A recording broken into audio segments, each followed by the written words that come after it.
If you like the smell of rust in the morning, this is your new addiction.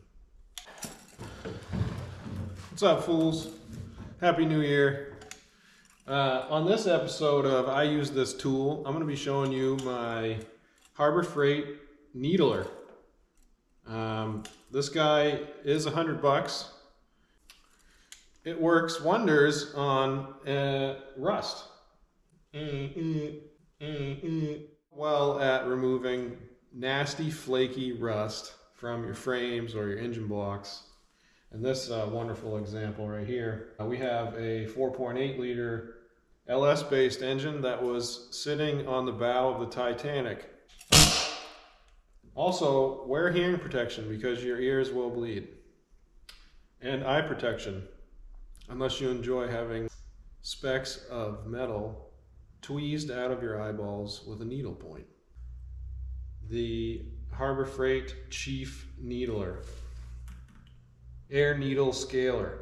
What I'm going to use for an example, obviously this 4.8 is garbage.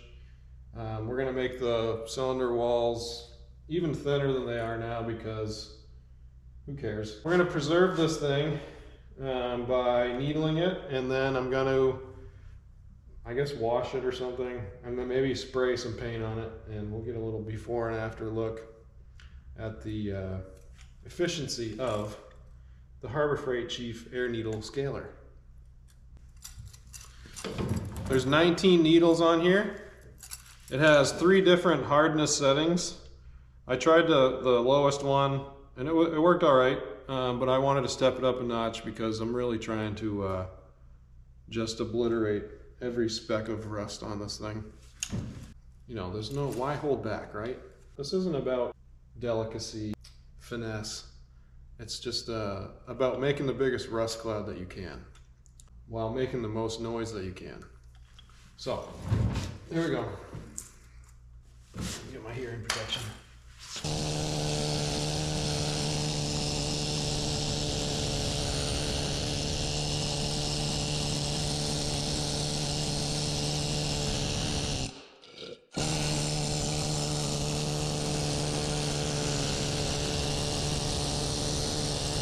Overall, not a very fun experience doing that.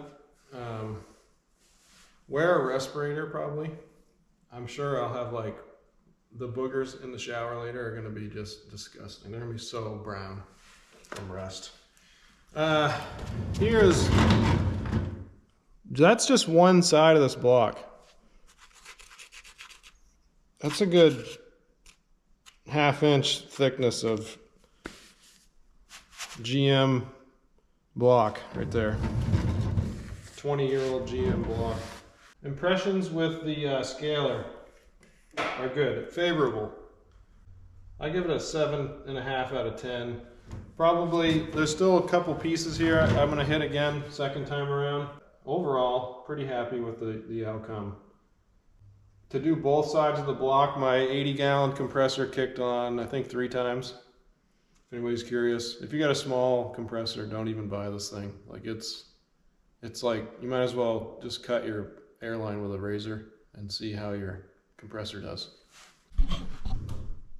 I should have done a before video of this, but this pocket under the motor mount was just like, I mean, it was like Gold Member Skin Flakes stash right here.